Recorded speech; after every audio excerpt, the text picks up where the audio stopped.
Hello, everybody, and welcome back to High School Roundup here on CUTV Sports 1. My name is Peyton Trollinger. As always, I am joined alongside my co-host, Jonathan Sakaguchi.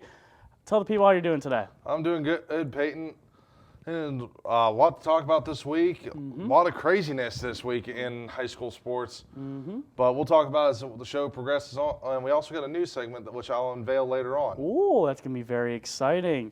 So, we have a very jam-packed show, so let's send it over to Johnny for the highlights. All right, we're going to start this one off with the LH West Mifflin game. It was a wild one at the Mustang Corral. If we can get the highlights here in 1 second. Starts out here. West Mifflin got the ball to start off, but couldn't get much going. And as they get wrapped up in their own backfield, hold for a major loss. And then on 4th and long, troubles keep going for West Mifflin as the punt is blocked, giving LH a great fielding position in the start. Sure enough, right after that, 2 plays later, Rodney Gallagher finds a receiver for the touchdown. Wouldn't be the only time Gallagher steps up in the pocket. It finds a man, walks that line really close, finds a receiver on the near side who keeps his feet and bounce for a catch. But LH would stall out. And then right after this, ball comes out. Well, once again, LH with great field position, giving Rodney Gallagher and his team good field position to go for the score. But he's going to be knocked out of bounds just inside the 2-yard line. And then Rodney Gallagher calls his own number in for the score, puts Laurel Highlands up 14-0. That'll be it for the first half of scoring. And then Rodney Gallagher is going to use his own feet here, but the ball's going to pop out. And West Mifflin will recover. And hand it up, finds a little room on the outside. It goes down inside the 5, inside the 3-yard line. And 2 plays later, handoff up the middle. Fumble! Big man falls on it, and for the score, West Mifflin and makes it 14-7. And Rodney Gallagher calls his own number, takes it 65 yards, and then some down into West Mifflin territory where he's going to be wrapped up at the 2. 2 plays later, at the start of the 4th quarter, Gallagher, after getting shaken up, comes back in, finds a receiver in the back of the end zone for 6. Puts the Mustangs up 20-7 after they missed the extra point. LH trying again, and Rodney Gallagher on the quarterback read. He gets wrapped up, and that was all that drive was force. And then here we go. The problems continue for West Mifflin as they throw another interception, which would set up a long drive for LH, but it would stall out inside the 20. And then here they come again. Strip sack for the Mustangs, wraps them up. Sets up LH here for another touchdown on play coming. And as they find another receiver in the back of the end zone, one-handed grab for the snare. With less than 2 minutes to go in the game, West Mifflin and looking to get something going. On the kick return, ensuing that touchdown gets a good return and gets knocked out over the 50-yard line. But West Mifflin would go backwards on this drive.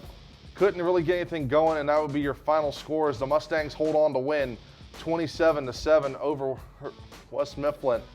Man, that right there just looked like an amazing game. You know, I severely underrated Laurel Highlands. I actually picked West Mifflin. Obviously, they didn't win.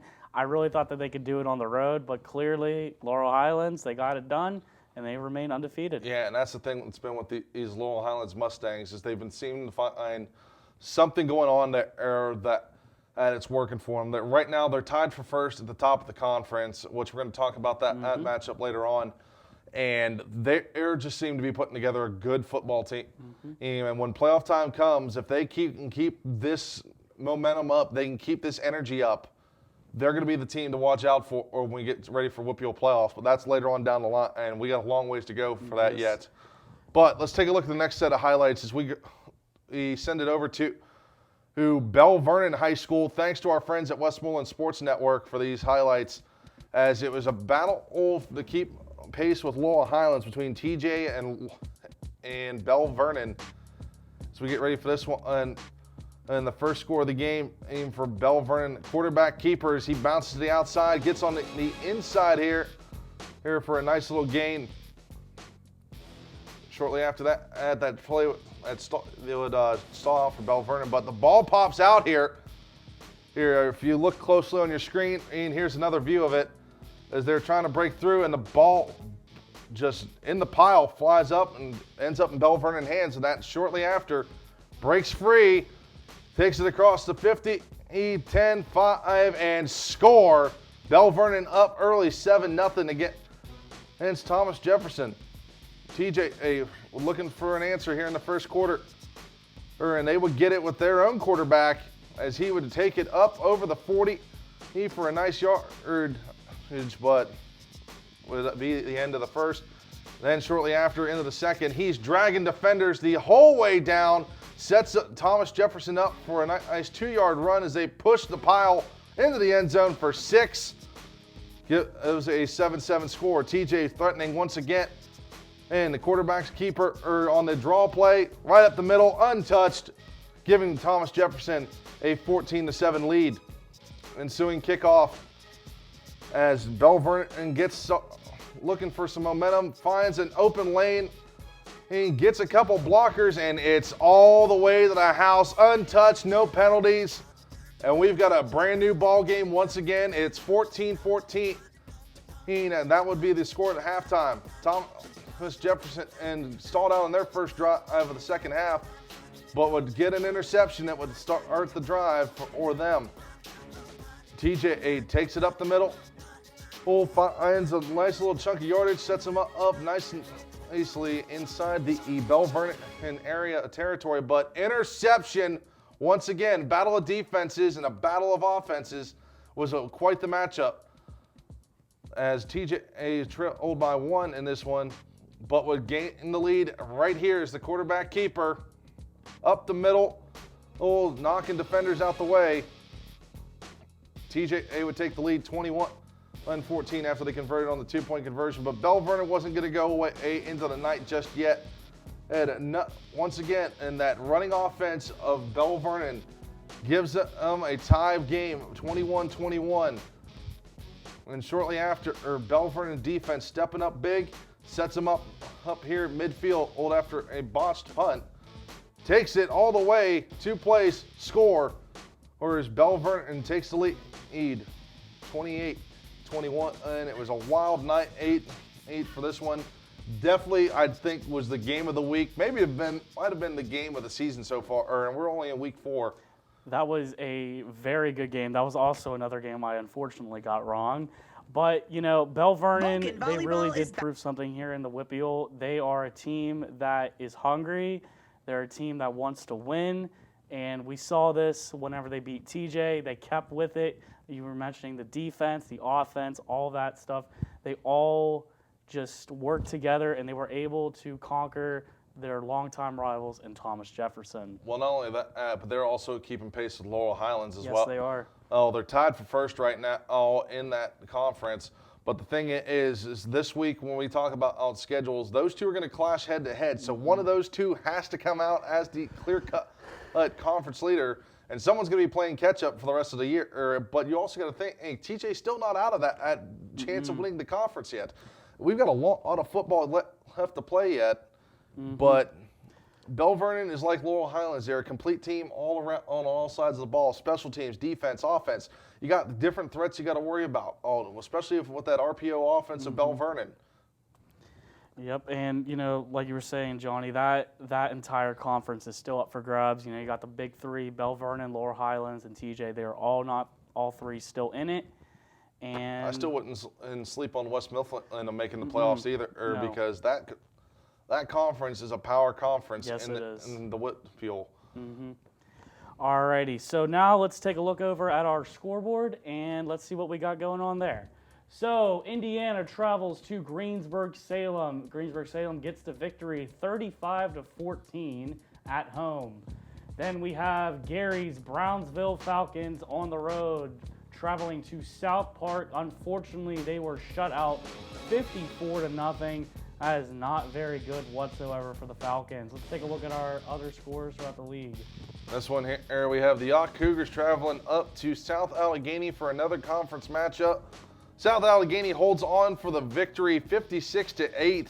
McGuffey travels over to Fraser, and the Commodores could not get it done as McGuffey comes away with the win 46-13.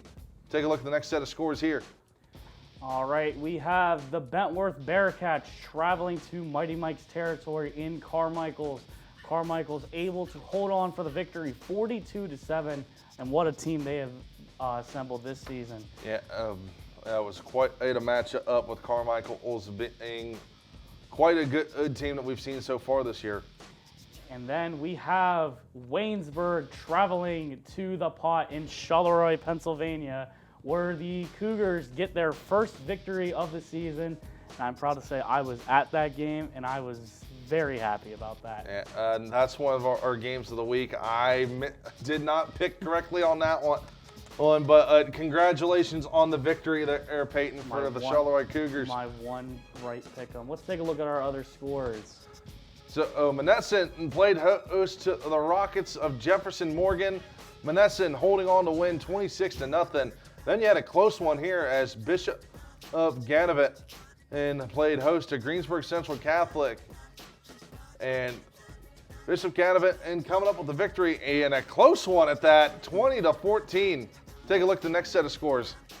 Definitely a good game right there. All right, we have West Green on the road facing Avella. Avella's not able to get their home fans on their feet as they get shut out 48-0. Then we have Mapletown traveling right up the road to California, where the Trojans are able to get the victory 34-28 in what honestly was pretty a close matchup. Let's take a look at some more scores here. This one here, Southside travels to Avonworth as a close matchup here. Avonworth with the win, 13-7. And then Allegheny High travels all the way from Garrett County, Maryland to play Albert Gallatin. And they did not come home empty-handed as they come up with the win, 21-14, handing the Colonials their first loss of the season. Let's take a look at some other scores here. All right, we have Connellsville traveling over to Peters Township to play a nice exhibition matchup. Connellsville comes up on the short end of the stick, 47-7 in this one. And Johnny, you're not going to like this one, but the Ringgold Rams travel to Uniontown, Pennsylvania for a football matchup, and the Rams come up on top 42-0. I'm sure you're not happy about that whatsoever. Yeah, played spoiler for the homecoming game. It was also alumni game weekend, and which I'm a little disappointed I didn't get the phone call about that one, but we were a little bit busy, so I'm not too mad about it. All right, let's look at some other scores here. So we have Brentwood traveling over to Steel Valley. Steel Valley picking up the victory, a 42-6. And then another non-conference matchup as Beth Center traveled to Elizabeth Forward. We saw all BC playing some tight-knit football early on this year, but Elizabeth Forward coming out with a decisive victory, 40-7. Take a look at some other scores. All right, then we have another game of the week here. The Southmoreland Scotties traveling up to Mount Pleasant. I also got this one wrong. I really thought the Scotties were going to get this one. They end up coming on the short end of the stick, like I said. 7-34 was your final score in favor of Mount Pleasant. And then we have McKeesport traveling to Trinity, which is a district in Washington, Pennsylvania. McKeesport was able to get the victory 49-14 over the Hillers. And we got some pretty nice scores. What do you think, Johnny? Yeah, definitely a lot more close-knit games this week. But you're starting to see that field starting to fill out on us. So we're going to see that continuing to be the topic as we talk about going closer and closer to playoff time. I know we're going into October now all this weekend as we have a couple games that are on Saturday, a few games that are going to be played Thursday night, and there's a lot of games that we're going to have to keep an eye out on this Friday.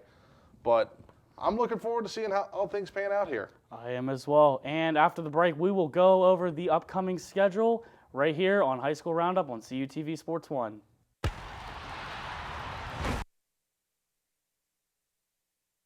Vulcan Volleyball is back, and you can catch all the action with CUTV and the PSAC network. After a year away from the court, the Vulcans are set to try and get back to the top of the PSAC. A full slate of action versus such PSAC opponents Gannon, Mercyhurst, Edinburgh, Clarion, Seton Hill, Slippery Rock, IUP, and Pitt Johnstown. Every home game will be live on CUTV Sports 1 and the PSAC network.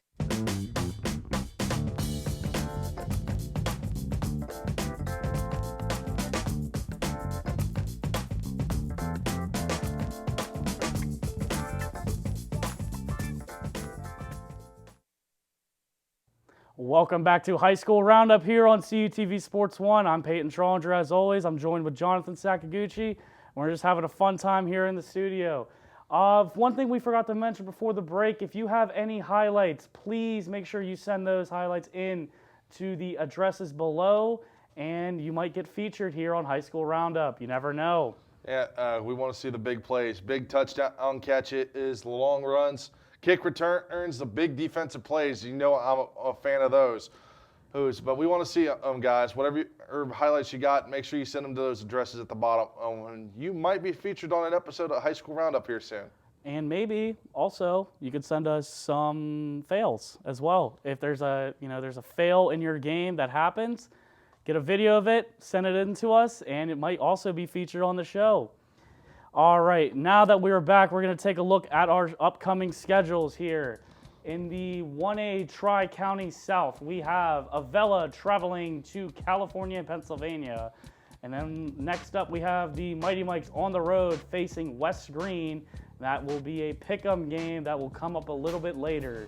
Then we have the Jefferson Morgan Rockets traveling to Bentworth to play a nice little game right there. And then we have the Greyhounds going up to Mapletown to go ahead and play that 1A game. Let's take a look at some more games on the schedule. Taking a look now at the 1A Eastern Conference games here. Bishop Gatavant and heading up to Clarion and for a game. Greensburg Central Catholic travels over to Springdale. Leechburg travels to Jeanette. Amani Christian over to Riverview, and that game will be played this Saturday afternoon.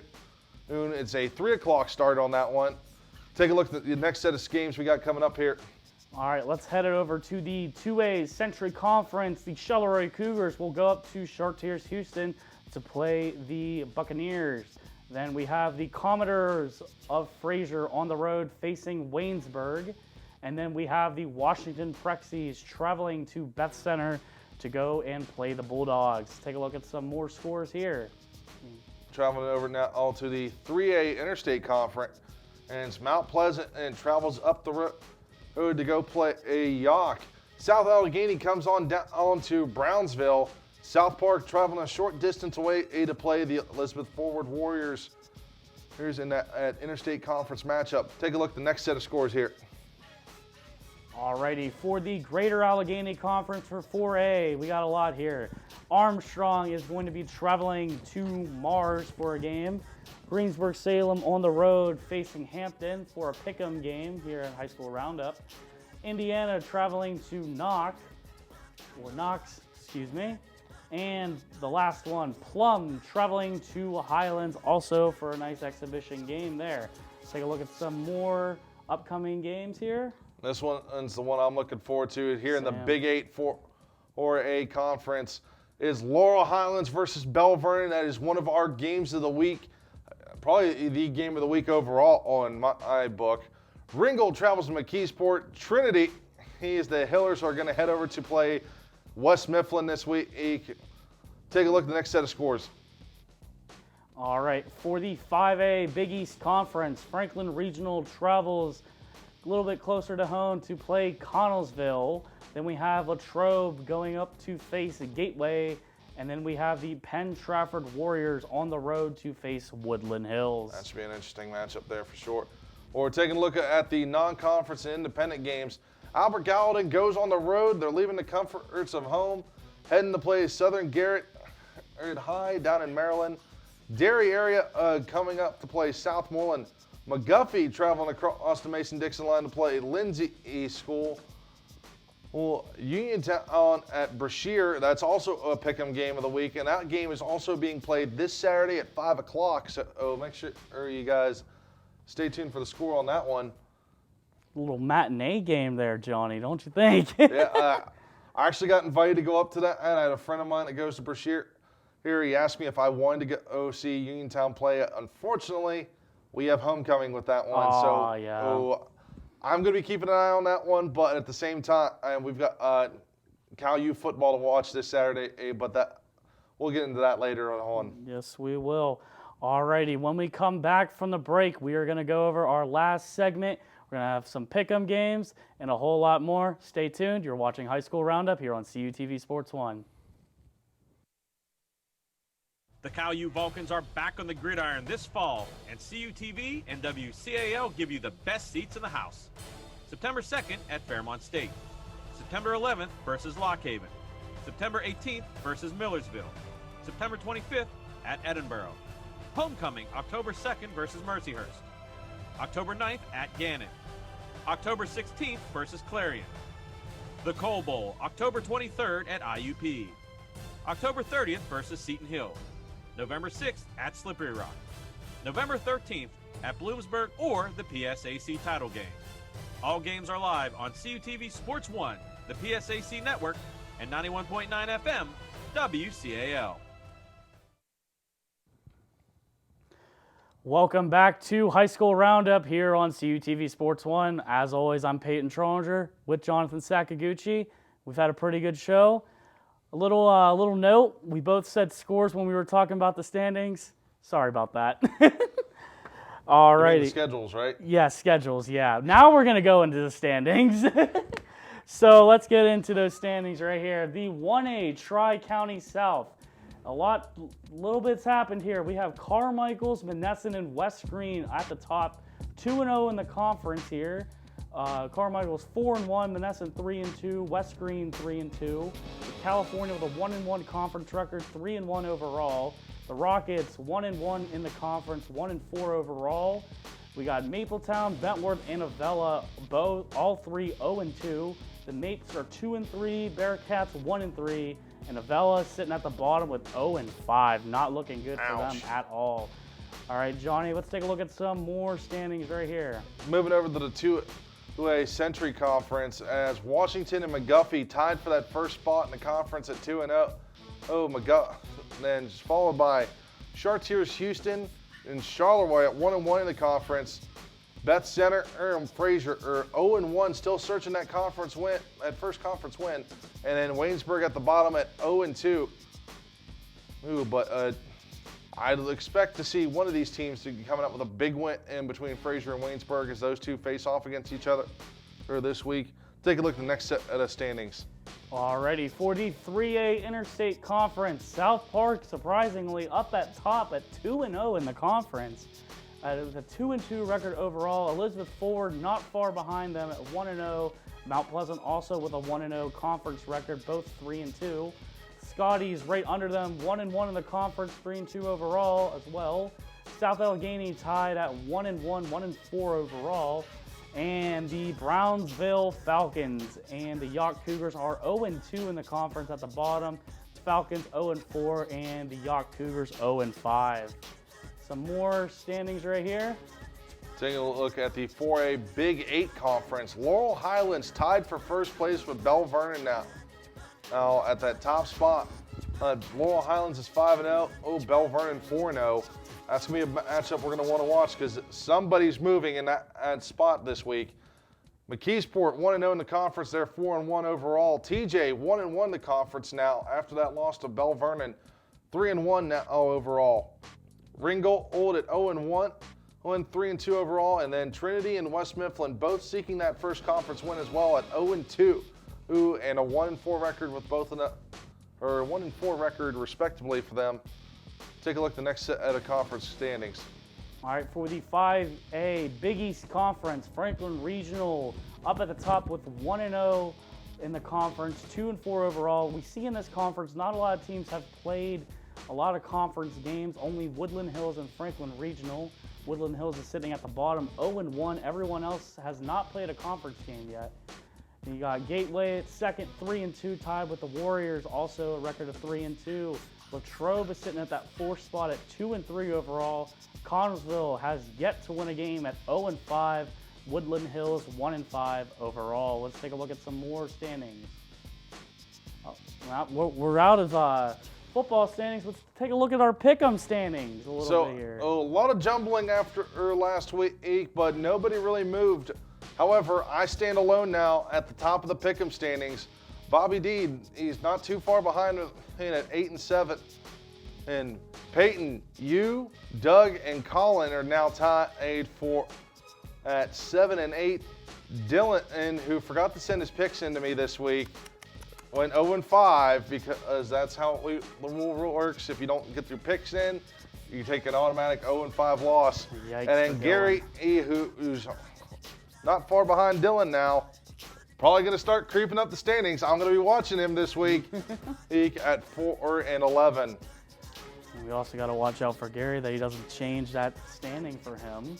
Alrighty, let's look at our pick'em games of the week.